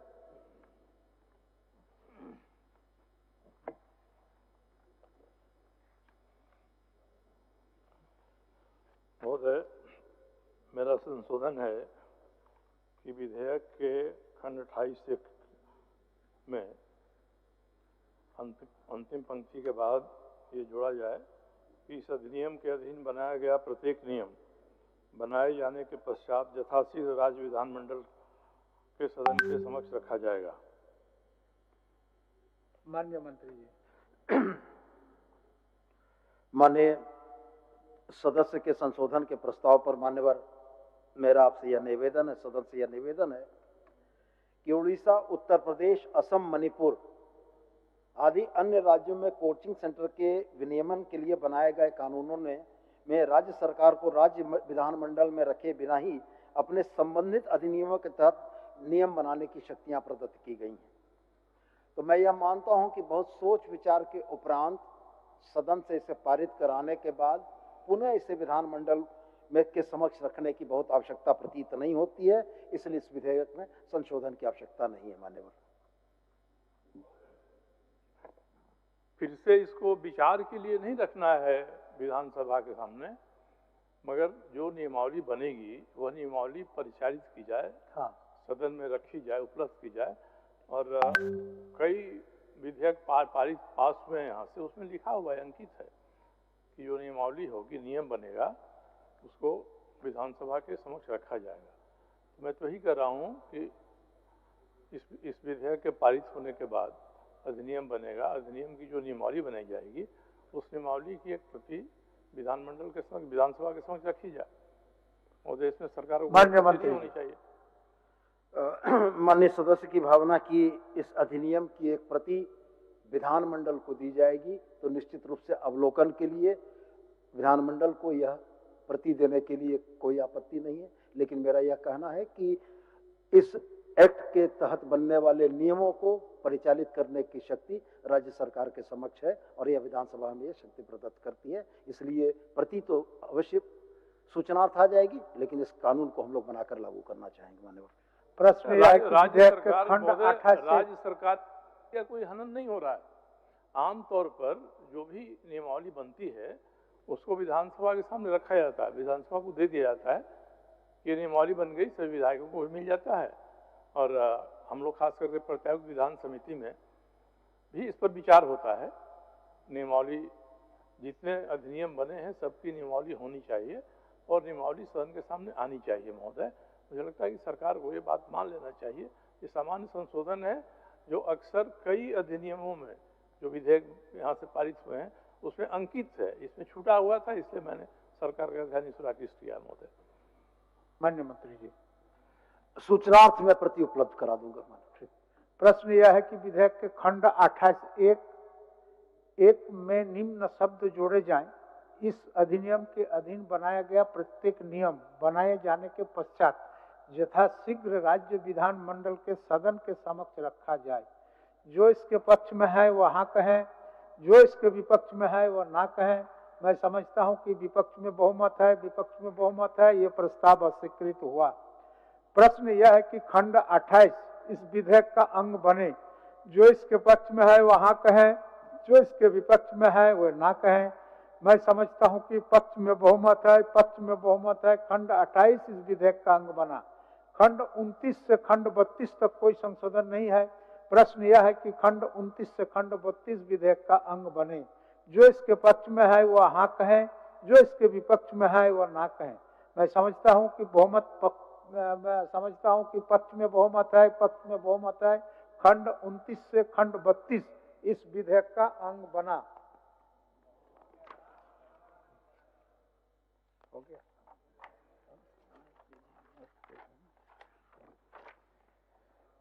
प्रश्न यह है कि खंड 1 विधेयक का अंग बने। जो इसके पक्ष में है वह हाँ कहें, जो इसके विपक्ष में है वह ना कहें। मैं समझता हूं कि पक्ष में बहुमत है, पक्ष में बहुमत है। खंड 01 इस विधेयक का अंग बना। प्रश्न यह है कि प्रस्तावना इस विधेयक का अंग बने। जो इसके पक्ष में है वह हाँ कहें, जो इसके विपक्ष में है वह ना कहें। मैं समझता हूं कि पक्ष में बहुमत है, पक्ष में बहुमत है। प्रस्तावना इस विधेयक का अंग बना। प्रश्न यह है कि नाम इस विधेयक का अंग बने। जो इसके पक्ष में है वह हाँ कहें, जो इसके विपक्ष में है वह ना कहें। मैं समझता हूं कि पक्ष में बहुमत है, पक्ष में बहुमत है। नाम इस विधेयक का अंग बना। स्वीकृति का प्रस्ताव प्रभारी मंत्री। मैं प्रस्ताव करता हूं कि झारखंड कोचिंग सेंटर नियंत्रण एवं विनियम विधेयक 2025 स्वीकृत हो। मान्यवर बड़ी व्यापक सोच के साथ और छात्रों के अभिभावकों के हितों की संरक्षा के लिए बनाया गया यह अधिनियम उन तमाम आशंकाओं को निर्मूल करने का एक प्रयास है कि हमारे कमजोर गरीब वर्ग के बच्चे जो अपने माता पिता की गाढ़ी कमाई लेकर रांची आंखों में एक सपना लेकर आते हैं, धनबाद, बोकारो, जमशेदपुर एक सपना लेकर आते हैं, उनका वह सपना दरकने ना पाए। हम लोगों ने एक बड़ा ईमानदार प्रयास किया है कि राज्य के भूभाग पर चलने वाले तमाम कोचिंग संस्थानों को एक रूपता में हम बांध सकें, गुणवत्तापूर्ण शिक्षा देने वाले कोचिंग संस्थानों को एक बेहतर माहौल दे सकें और वो वैसे संस्थान जो हमारे बच्चों से, हमारे अभिभावकों से अनावश्यक दोहन कर रहे हैं, उनको भी निश्चित रूप से हम इस बात के लिए रोक सकें। अलावे मान्यवर एक और महत्वपूर्ण बात है जो हाल के दिनों में हम लोगों ने देखा है।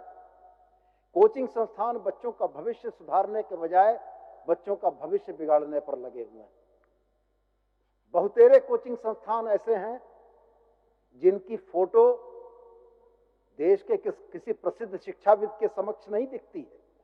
उनके सोशल मीडिया प्रोफाइल में देश का कोई प्रसिद्ध शिक्षाविद का फोटो नहीं है मान्यवर, राजनीतिक दलों के लोगों के फोटो लगे हुए हैं। और जब झारखंड के भोले भाले छात्रों को बहकाकर राजनीतिक रोटी सेकने की बात आती है, तब यह प्रतीत होता है कि ऐसे कोचिंग संस्थानों को झारखंड के भूभाग पर चलने की इजाजत नहीं दी जानी चाहिए। और मैं ये कहता हूं मान्यवर कि इस एक्ट ने उस दिशा में पहला कदम उठाया है और ये सरकार यह चाहती है कि शिक्षक बच्चों के भविष्य को गढ़ने का काम करें। शिक्षक उलझाकर बच्चों के भविष्य के साथ खिलवाड़ नहीं करें। अगर वो ऐसा करने की कोशिश करते हैं तो राज्य सरकार निश्चित रूप से वैसे भी कोचिंग संस्थानों के ऊपर कड़ी कार्रवाई करेगी जो शिक्षण और बच्चों के भविष्य गढ़ने के अलावे अन्य कामों के लिए लगे हुए हैं। मैं आपको इस बात के लिए इस सदन के माध्यम से आश्वस्त करना चाहता हूं मान्यवर। और यह संदेश झारखंड राज्य के उन तमाम अभिभावकों और उन तमाम बच्चों के लिए है कि आप अपने भविष्य को बेहतर बनाएं और उस भविष्य को बेहतर बनाने की दिशा में जो भी रोड़ा आएगा उस रोड़े को हटाने का काम राज्य सरकार करेगी। बहुत बहुत धन्यवाद मान्यवर। प्रश्न यह है कि झारखंड कोचिंग सेंटर नियंत्रण एवं विनियमन विधेयक 2025 स्वीकृत हो। जो इसके पक्ष में है वो हाँ कहें, जो इसके विपक्ष में है वो ना कहें। मैं समझता हूं कि पक्ष में बहुमत है, पक्ष में बहुमत है। प्रस्ताव स्वीकृत हुआ। झारखंड कोचिंग सेंटर नियंत्रण एवं विनियमन विधेयक 2025 स्वीकृत हुआ। लास्ट है और प्रभारी मंत्री उद्योग विभाग, प्रभारी मंत्री उद्योग विभाग। अध्यक्ष महोदय, मैं प्रस्ताव करता हूं कि झारखंड सूक्ष्म लघु एवं मध्यम उद्यम विशेष छूट विधेयक 2025 को पुनर्स्थापित करने की अनुमति दी जाए। प्रश्न यह है कि झारखंड सूक्ष्म लघु एवं मध्यम उद्यम विशेष छूट विधेयक 2025 को पुनर्स्थापित करने की अनुमति दी जाए। जो इसके पक्ष में है वो हाँ कहें, जो इसके विपक्ष में है वो ना कहें। मैं समझता हूं कि पक्ष में बहुमत है, पक्ष में बहुमत है। प्रस्ताव स्वीकृत हुआ। पुनर्स्थापित करने की अनुमति दी गई। प्रभारी मंत्री। अध्यक्ष महोदय, मैं इसे पूर्व स्थापित करता हूं। यह पुनर्स्थापित हुआ। विचार का प्रस्ताव प्रभारी मंत्री। अध्यक्ष महोदय, मैं प्रस्ताव करता हूं कि झारखंड सूक्ष्म लघु एवं मध्यम उद्यम विशेष छूट विधेयक 2025 पर विचार हो। इसमें प्रवर समिति को सौंपने का प्रस्ताव आया है। माननीय सदस्य श्री आलोक कुमार चौरसिया अपना प्रस्ताव प्रस्तुत करेंगे। सरकार विधि विभाग द्वारा विधानसभा के पटल पर झारखंड राज्य सूक्ष्म लघु एवं मध्यम उद्यम विधेयक 2025 स्थापित हुआ है। उद्यम यदि सदन के पारित होता है कि राज्य के योग्य एवं कुशल बेरोजगार जो आज अपना सूक्ष्म लघु या मध्यम उद्यम स्थापना को स्वरोजगार स्थापना करना चाहते हैं, उन्हें जटिल बनाकर उन्हें कानूनी देय पेश हो राज्य की ढकेलने के काम होगा। सिंगल विंडो कहने होता है। यह राज्य के बेरोजगारों के लिए जो अपना स्वयं का अपना व्यापार करना चाहते हैं उनको परेशान करने का काम। संशोधन उक्त विधेयक के क्रमांक 5 से कंडिका 4 के बाद कंडिका 5 जोड़ी जाए, जिसके यह उल्लिखित होगा कि अधिनियम के तहत उद्यमी द्वारा संदर्भित विभाग को आयोजन करने की तिथि एवं अधिकतम 30 दिनों के भीतर उद्यमी स्थापित करने का हेतु प्रमाण पत्र लाइसेंस निर्गत करे। अतः आपसे निवेदन है कि उक्त विधेयक को पारित करने हो तो पूर्व से विधेयक को बहुत्रित चर्चा कर सदन में कराई जाए। साथ ही विधेयक को प्रवर समिति में ही शर्त के साथ भेजी जाए। यह 1 माह के अंदर अपना रिपोर्ट सदन को प्रस्तुत करे। माननीय मंत्री। अध्यक्ष महोदय, प्रस्तावित विधेयक का सूत्रण हितधारकों के साथ व्यापार विचार विमर्श में प्रदान किया गया है। विधेयक को प्रवर समिति को भेजने की आवश्यकता नहीं है। प्रश्न यह है कि झारखंड सूक्ष्म लघु एवं मध्यम उद्यम विशेष छूट विधेयक 2025 प्रवर समिति के इस निर्देश के साथ सौंपा जाए कि वो अपना प्रतिवेदन 30 दिनों के अंदर दे। जो इसके पक्ष में है वह हाँ कहें, जो इसके विपक्ष में है वह ना कहें। मैं समझता हूं कि विपक्ष में बहुमत है, विपक्ष में बहुमत है। यह प्रस्ताव अस्वीकृत हुआ। प्रश्न यह है कि झारखंड सूक्ष्म लघु एवं मध्यम उद्यम विशेष छूट विधेयक 2025 पर विचार हो। जो इसके पक्ष में है वो हाँ कहें, जो इसके विपक्ष में है वो ना कहें। मैं समझता हूं कि पक्ष में बहुमत है, पक्ष में बहुमत है। विचार का प्रस्ताव स्वीकृत हुआ। अब मैं खंड स लेता हूं। खंड 02 से खंड 04 तक कोई संशोधन नहीं है। प्रश्न यह है कि खंड 02 से खंड 04 इस विधेयक का अंग बने। जो इसके पक्ष में है वो हाँ कहें, जो इसके विपक्ष में है वो ना कहें। मैं समझता हूं कि पक्ष में बहुमत है, पक्ष में बहुमत है। खंड 02 से खंड 04 इस विधेयक का अंग बना। खंड 05 में एक संशोधन है। क्या माननीय सदस्य श्री राज सिन्हा एवं श्री आलोक कुमार चौरसिया अपना संशोधन प्रस्तुत करेंगे? अध्यक्ष महोदय, खंड 5 की विधेयक के खंड 5 उपखंड 4 के पश्चात एक नई मद उपखंड 5 निम्न रूप से जोड़ा जाए। इस अधिनियम के तहत उद्यमी द्वारा संदर्भित विभाग में आवेदन करने की तिथि से अधिकतम 30 दिनों के भीतर उद्यम स्थापित करने हेतु प्रमाण पत्र लाइसेंस निर्गत करेगा। अध्यक्ष महोदय, ये 30 दिनों के अंदर आवेदन करने की 30 दिनों के अंदर अध्यक्ष महोदय उद्यमी को ट्रेड लाइसेंस मिल जाए, मैं इसकी मांग करता हूं अध्यक्ष महोदय। और पहले भी मैंने, माननीय मंत्री जी हैं, मैंने सदन में इस बात की चर्चा किया था। और जैसे हमारा जिला भी औद्योगिक जिला है अध्यक्ष महोदय, हजारों एमएसएमई स्थापित अध्यक्ष महोदय स्थापित हैं, लेकिन दुर्भाग्य है कि अधिकांश, यह जांच का विषय अध्यक्ष महोदय, अधिकांश एमएसएमई सरकार के, या छोड़िए, मैं सीधे सीधी कहूंगा कि अधिकांश बंद है। सरकार कहूंगा तो फिर होगा कि पॉलिटिकल भाषा आप विरोध कर रहे हैं, लेकिन वो किसी जिस कारण से हो अधिकांश बंद है अध्यक्ष महोदय। और नया कोई एमएसएमई छोटा छोटा लोग लगाने जाते हैं अध्यक्ष महोदय, तरह तरह के कागजात मंगा करके, मांग करके उनको अननेसेसरी हरास किया जाता है। दौड़ते बेचारे परेशान हो जाते हैं। अभी मैं देख रहा था अध्यक्ष महोदय 2-3 रोज पहले 10 लाख नए एमएसएमई यूनिट लगेंगे, राज्य के 5 लाख लोगों का मिलेगा रोजगार। लेकिन अध्यक्ष महोदय, मेरा माननीय मंत्री से आग्रह होगा कि ये इसको बाध्यता करें कि जो भी है कार्रवाई करनी है, जो अप्लाई करता है तो उसके 30 दिन के अंदर अंदर जिस प्रकार की सुविधा उपलब्ध करानी हो, क्योंकि छोटे छोटे लोग हैं, मझले उद्योग के, उनको 30 दिन के अंदर अंदर उनका सर्टिफिकेट उनको दे दिया जाए, उनको उद्योग लगाने के लाइसेंस दे दिए जाए, जिससे उनको सुविधा अध्यक्ष महोदय, ये मेरा आग्रह होगा। माननीय मंत्री जी। विधायक के खंड 5 एवं खंड 6 में अभी स्वीकृति प्रमाण पत्र का प्रावधान है, लाइसेंस का प्रावधान नहीं है। अभी स्वीकृति प्रमाण पत्र उद्यमियों द्वारा उद्यम संचालन की इच्छा का प्रमाण पत्र है। इसे हेतु समय का बुंदेज रखना समुचित नहीं है। अध्यक्ष महोदय, जैसे धनबाद में अब नगर निगम है, कहीं पंचायत है, तरह तरह से कहीं ट्रेड लाइसेंस लाइए, तो कभी नगर निगम से एनओसी लाइए, कभी एनएच से ले आइए। क्यों नहीं माननीय मंत्री जी एक सिंगल विंडो सिस्टम खड़ा करते हैं और ऐसा निश्चित करते हैं कि 30 दिनों के अंदर या कम से कम समय में वो निर्धारित कर दीजिए, 30 दिन के अंदर अंदर तो मिलना ही चाहिए।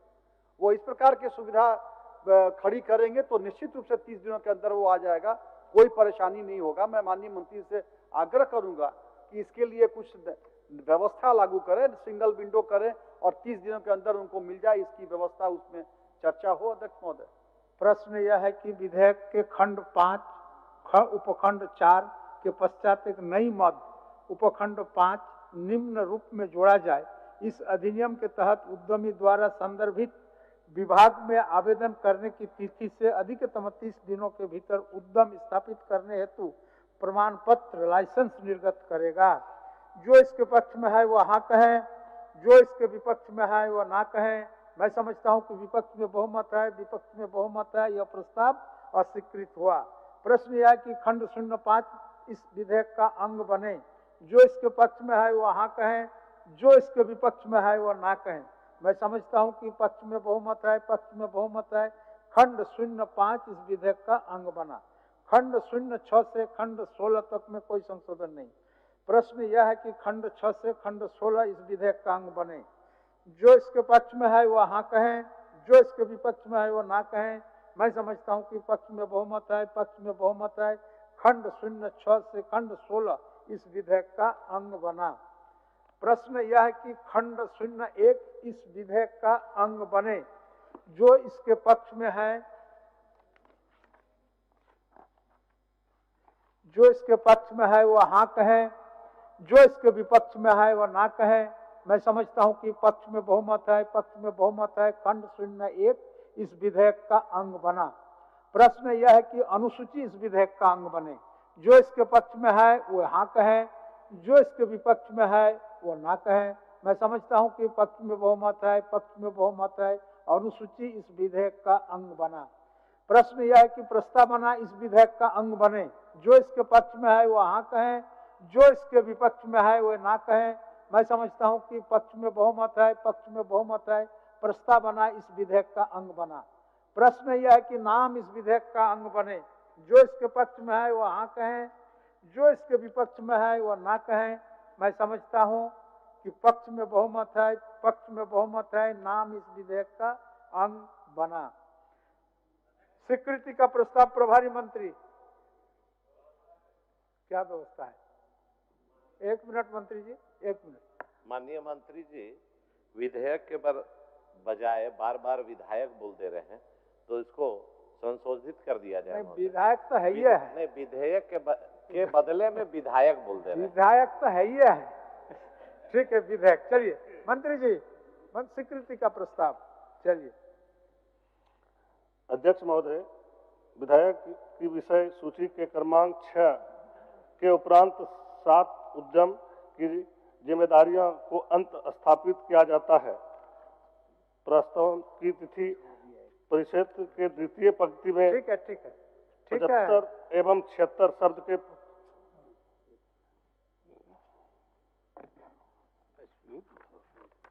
नहीं तो था, तो पढ़ देता।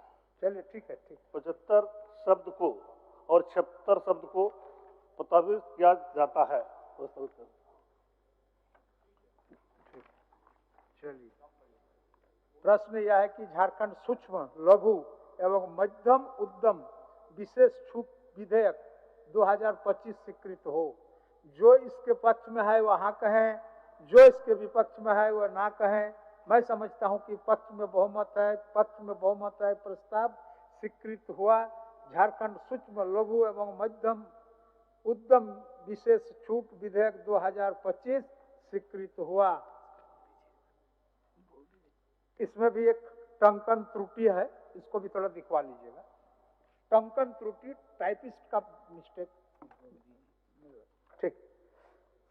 झारखंड प्लेटफॉर्म आधारित गिग श्रमिक निबंधन और कल्याण विधेयक 2025।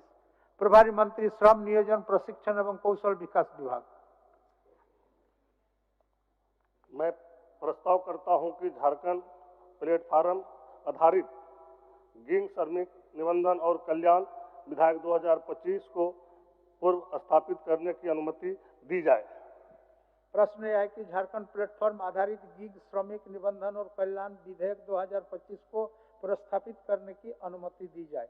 जो इसके पक्ष में है वह हाँ कहें, जो इसके विपक्ष में है वह ना कहें। मैं समझता हूं कि पक्ष में बहुमत है, पक्ष में बहुमत है, प्रस्ताव स्वीकृत हुआ, प्रस्थापित करने की अनुमति दी गई। प्रभारी मंत्री, मैं इसे पूर्व स्थापित करता हूं। यह प्रस्तापित हुआ। विचार का प्रस्ताव प्रभारी मंत्री।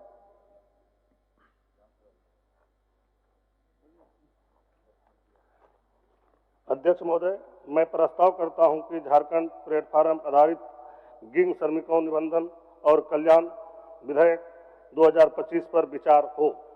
प्रश्न यह है कि झारखंड प्लेटफॉर्म आधारित गिग श्रमिक निबंधन और कल्याण विधेयक 2025 पर विचार हो। जो इसके पक्ष में है वो हाँ कहें, जो इसके विपक्ष में है वो ना कहें। मैं समझता हूं कि पक्ष में बहुमत है, पक्ष में बहुमत है, विचार का प्रस्ताव स्वीकृत हुआ। अब मैं खंड स लेता हूं।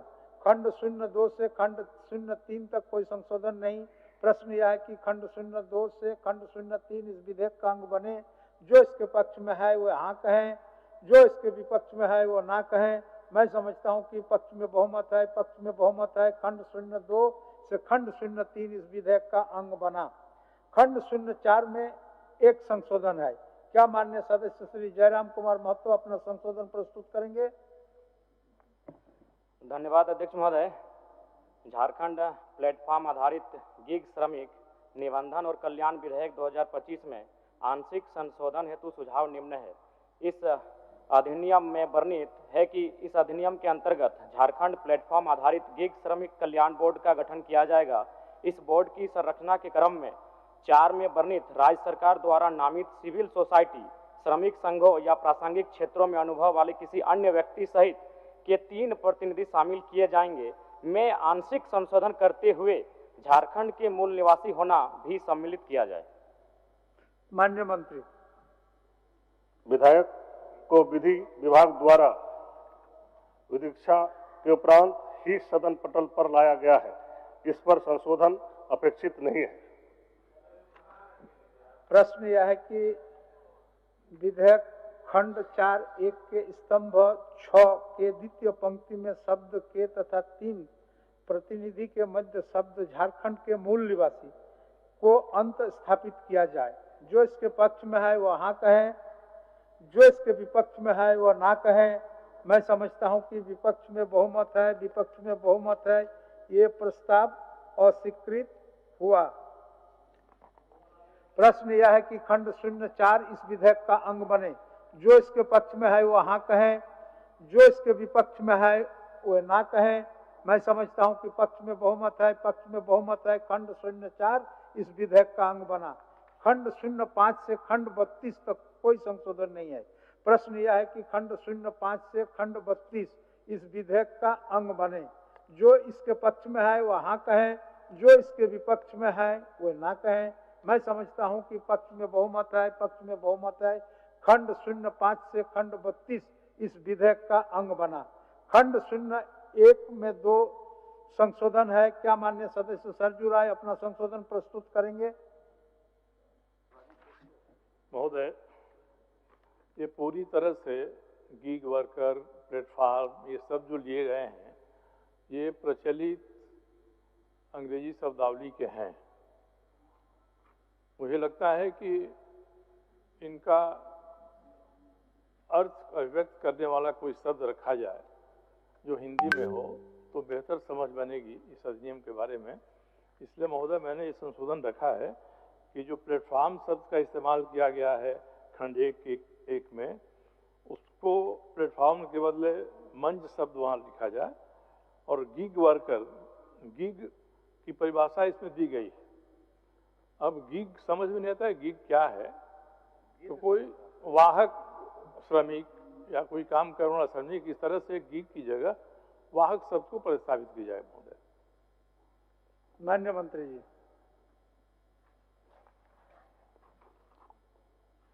अध्यक्ष महोदय, भारत सरकार के विभिन्न माध्यमों से भी प्लेटफार्म और प्लेटफार्म का तथा वर्क को गिग वर्कर ही कहा जाता है।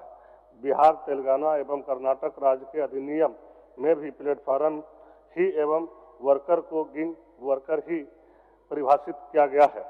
अतः प्लेटफार्म एवं गिग वर्कर को गिग वर्कर ही रखा जाए। प्रश्न यह है कि विधेयक के खंड 1 रोमान 1 के प्रथम पंक्ति के शब्द प्लेटफॉर्म के स्थान पर शब्द मंच तथा शब्द गीग के स्थान पर शब्द वाहक से प्रतिस्थापित की जाए। प्रश्न यह है कि विधेयक के खंड 1(4) में उल्लिखित शब्द एग्रीगेटर के स्थान पर शब्द समन्वयक को प्रतिस्थापन की जाए। जो इसके पक्ष में है वह हाँ कहें, जो इसके विपक्ष में है वह ना कहें। मैं समझता हूं कि विपक्ष में बहुमत है, विपक्ष में बहुमत है, ये प्रस्ताव अस्वीकृत हुआ। प्रश्न यह है कि खंड 01 इस विधेयक का अंग बने। जो इसके पक्ष में है वह हाँ कहें, जो इसके विपक्ष में है